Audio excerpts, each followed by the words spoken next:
Hey there, good morning. I'm Shallon, I'm your Northwoods Flipper. I'm back today with a week 20 sales update with our new eBay store.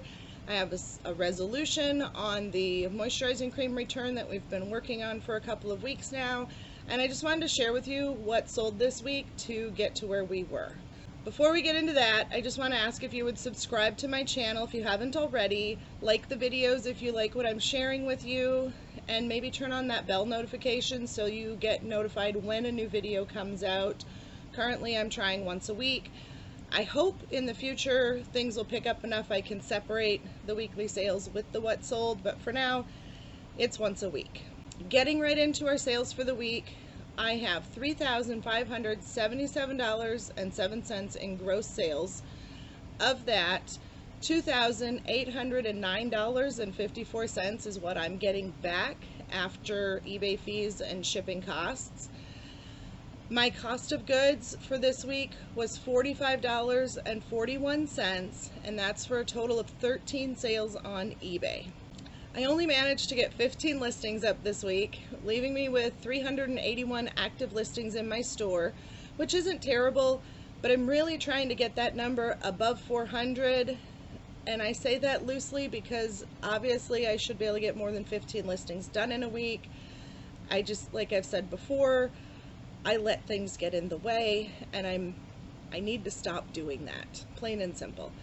I did, however, manage to get 21 draft listings, so I have those to utilize on days when I go thrifting or something comes up personally and I just can't sit down and get my listings done.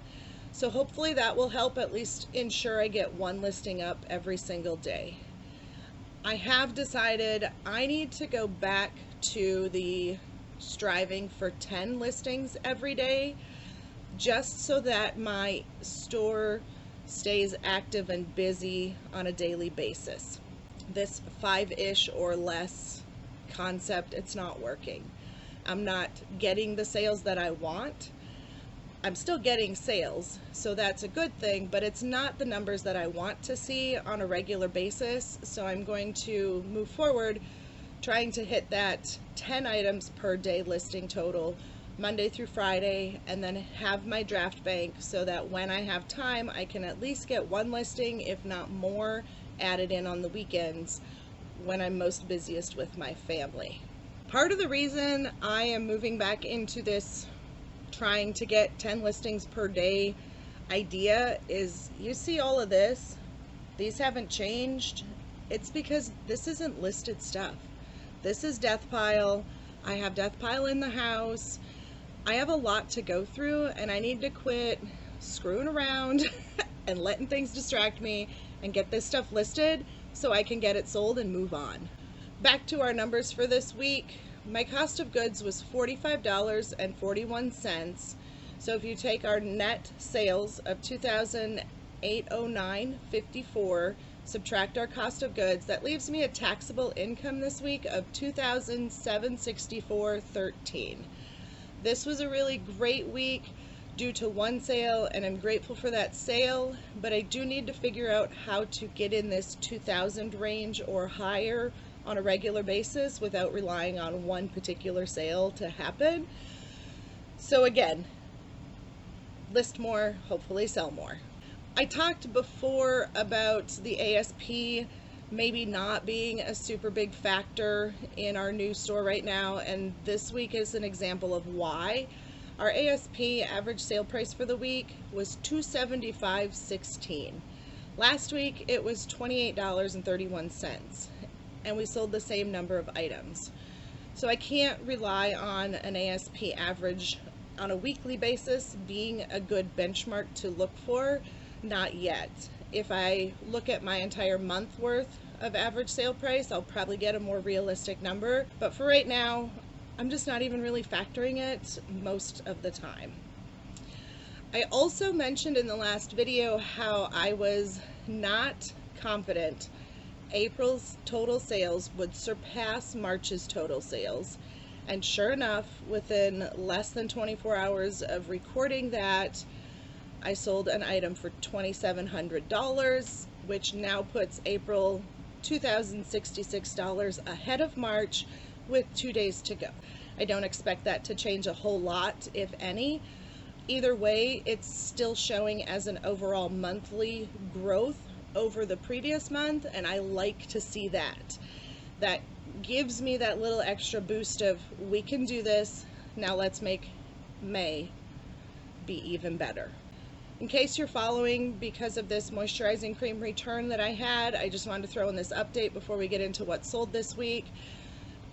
Ultimately, after I filled out the affidavit and appealed the decision through eBay, they did decide that the money-back guarantee program was not used appropriately by the buyer, and they refunded me the $290 that had previously been refunded to the buyer.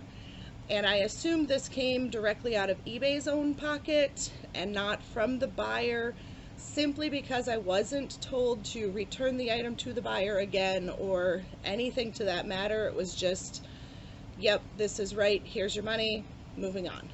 All in all, this was a huge headache, but in the end, it did work out okay. When you factor my cost of goods, the shipping I paid both ways, and the eBay fees I'd paid, since they gave me back this $290, I'm not going in the hole on this transaction. I just had to go through a few weeks of a headache, and everything is resolved, and now we're moving forward. So let's get right into what did sell this week. On April 22nd, I sold 3 items. First up is this Dr. Meter fishing digital scale. I got this in the e-waste pallet we had picked up in January. My average buy cost on that pallet of items is $1.53. The buyer was all in at $16.99 after fees, shipping, and cost of goods. My profits on this scale is $10.56. Next up, we have this Sesame Street Baby Activity Gym. I picked this up at Goodwill for $3.99. I'm almost certain I had a 20% off coupon that day, but I can't be sure, so we're going to go with the $3.99. Buyer is all in at $48.37. After fees, shipping, and cost of goods, that leaves me with a profit of $19.80. The last thing that sold on April 22nd is this Thomas & Friends Halloween DVD. I picked this up at one of my Honey Hole thrift stores for 20 cents. Buyer was all in for $11.12, leaving me with profits of $4.77. Not terrible, not great, considering how little I paid to get it. I'm okay with just over $4 profit. These small items being mixed in here and there, they're definitely beneficial. I wouldn't necessarily strive to have $10 sales and $4 profits on everything I sell. On April 23rd, I sold 4 items. The first thing that sold is this vintage World's Greatest Dad coffee mug. I do have another coffee mug that's something to do with being a great boss from this same company, and I do expect it to sell fairly quickly. I've had this listed for about 7 days. My cost on it is 99 cents. Buyer is all in at $24.49. I did do priority shipping to ensure that I had ample room for size and weight to make sure this mug arrived without damage. And my profits, when it was all said and done, is $9.05. Oh, this came from a Goodwill. The next item that sold is this custom beer tap handle. There is an option to put like a logo in the circle that's on there, and then the chalkboard you can write your flavor, whatever. You can do whatever you want to customize it. This came to me in our Amazon liquidation pallet, which has an average buy cost of $9 per item. The buyer was all in at $45.28, leaving me a profit of $30.52. On April 23rd, I also sold this Ducktales the Movie Vhs. Picked this up again at one of my Honey Hole thrift stores. I paid 10 cents for this VHS. The buyer was all in at $9.60. Because it was a movie, I am able to ship it through media mail, so that brought shipping way down. My profits, when it was all said and done, is $4.19. And again, I'm happy with that return on my investment, but I won't make a business out of selling $10 media. I'm just not willing to put in that kind of effort, even though it's pretty minimal. That's just not, I want to sell all the things. So lastly, on April 23rd, I sold this Kaposi hair dryer. This came to me in our e-waste pallet, again with an average buy cost of $1.53. These hair dryers, they are fully wrapped in their plastic that you would normally find inside the box. They have the paperwork with them. They just don't have the original outside packaging. So I sell them as new open box. This one went to an international buyer. They are all in at $34.99 after international shipping, which was around $21, eBay fees, which, by the way, if you didn't know this, eBay charges, I don't know if they do with the global shipping program, I've not tried that, but just with a standard international sale, they charge an additional final value fee. So it's like a 1.65% additional in fees for international sales. So keep that in mind when you're sourcing and listing if you're offering for international shipping, but not using that global shipping program. I've not used that, so I'm not sure how that works exactly. So the fees are a little bit higher. Either way, I'm still making a profit of $9.47 on this hair dryer. Didn't have any sales April 24th. That was kind of a bummer, but they're happening these days. And so, again, like I said before, we're going to try and find a way to change that. I want daily sales. Even if it's just one, I want daily sales. On April 25th, I sold one item, and that was this Chamberlain MyQ garage door sensor. This came to me in the Amazon liquidation pallets that we had picked up. My average buy cost is $9. Buyer was all in at $37.18, and after shipping and fees, my profits for this item is $22.46. April 26th is the week making day. One item sold. It's this Mr. Gold Lego minifigure. He is authentic. He is one of 5,000. He is very valuable now, and in our case, he is in very well used condition. My son got this as a gift when he was about 9. He played with it for a few years really well, and then now that he is 17, he wants to buy a car and decided he wanted to try and sell this Lego figure. After 5 weeks of being online, buyer was all in at $3,032.95. The profits after eBay fees, shipping was a little bit higher than it should have been simply because I insured it and I had signature delivery guarantee, signature confirmation. I had signature confirmation on there. So our profits after all of that is $2,455.46. Because this was a gift, I'm counting the cost of goods as $0, which is nice. He's happy. I will charge him the self-employed tax rate so that I'm not paying income tax on his sale. I figure he's going to get about $2,000 in his pocket when it's all said and done. April 27th, we sold 2 items. First, I sold this Stife giraffe plush. It's a vintage 60s or 70s era plush made by Stife out of Germany. My cost of goods was 99 cents from a Goodwill. The buyer was all in at $98.04, leaving me with a profit of $21.56 for this little plush. The second item that sold on April 27th is this Canon Prima Zoom 76 camera. My cost of goods was $5.99 at Savers.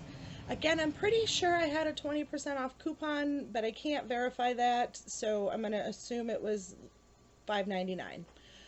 Buyer is all in at $100.94, which left me a profit of $71.17 for this camera. So if you don't know, these older 35mm cameras in working conditions, some of them can sell for good money. I have picked up several of these for less than $3 total This one at $6 was a little bit higher than normal, but again, I knew that it would sell for a good amount of money, so I went ahead and paid $6 for it. So just keep that in mind. If you see an older 35mm camera, especially if it's a top brand name, look it up. All right, on to April 28th. We sold 2 items. First up was this RVCA zip-up hoodie. I've never heard of this brand. I know nothing about it. I saw this at a Salvation Army. It looked quality. So I'm like, okay, well, let's check it out and see what it is. My comps at the time were showing in the $50 to $60 range, and the buy cost was $6 on it. And I was like, great, I can take that profits all day long. So I went ahead and I bought the hoodie, got it home, started taking pictures of it. I noticed there was a little hole on one of the pockets, so I decided to discount it. I didn't know how much to discount it. I personally won't bat an eye at a tiny little hole if it's something I really want, but other people may think it's a bigger deal. So I discounted it pretty significantly. The buyer was still all in at $43.49, which left me a total profit of $18.27. It's not as good as it should have been, but considering I didn't see the hole in the first place, I didn't lose money on it, I'm very pleased with this. The last thing that sold are these Nike Air Jordan One Flight high tops. I found these at Goodwill for $6. I was shocked that they were only $6. It seems recently almost anything that's got a Nike name on it is a minimum of $10 and maybe more. Some of the thrift stores up here, their name brand shoes, they're pricing them upwards of $22, even when they're completely filthy. I don't know. At $6, I started thinking maybe these are fake. I didn't know for sure. I am not a sneaker enthusiast. I don't know anything when it comes to name brand stuff. But I looked up the shoes while I was at the thrift store. They had a good sell-through rate. They had a high enough selling price that I was going to be happy with the profits as long as they weren't fake. So I went ahead and bought them. I knew I had up to 7 days to return them should they be fake, so I took that chance. Turns out they are real. So I went ahead, got them listed. Buyer is all in at $73.27, leaving me a profit of $39.91 on these shoes. Okay, so I did have one Facebook Marketplace sale. I was not sure if I should include it in this video or not. You know, it technically is not a flip, but I'm considering it a flip based on our situation. Back in July of last year, we purchased this food trailer. It was plain white. It had some equipment and some paper goods in there for the various foods that you could sell. This was an upgrade from a converted camper that we had been using for a food trailer. And so I was really pleased when I found this. It was a few hours away, but I found it for $9,800. So we went ahead and bought it. We used it the rest of last summer and then cleaned it up, parked it, put it away for the winter. And then eBay selling came along. And I had a decision to make in the spring here. Garage sales were starting up, and I haven't been able to garage sale in years. First of all, most of what I see at garage sales, I have no need for. My kids are old enough, they don't need toys or clothes very frequently. There was just not a lot of need for garage sailing. So I haven't been able to go much for probably 5 or 6 years. COVID obviously didn't help that at all. And then again, selling on eBay happened. So I'm like, okay, weekend of selling food or weekend of garage sailing? What do I want to do? And I want to do both. Ultimately, it came down to eBay can be an annual income coming in, because it doesn't matter if it's snowing outside or not, people are still shopping on eBay. Whereas this food trailer, once the fall cold hits and the rain starts, our trailer was not desired. So we could make a whole lot of money for a few months in the summer, or we can make probably the same amount of money over the course of the year and have something to do the whole year. Ultimately, I decided we're going to sell this food trailer.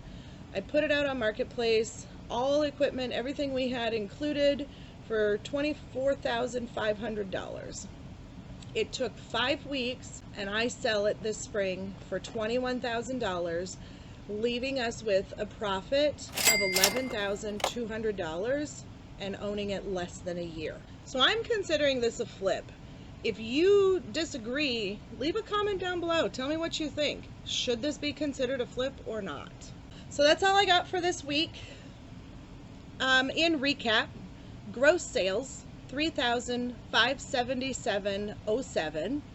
Net sales is $2,809.54.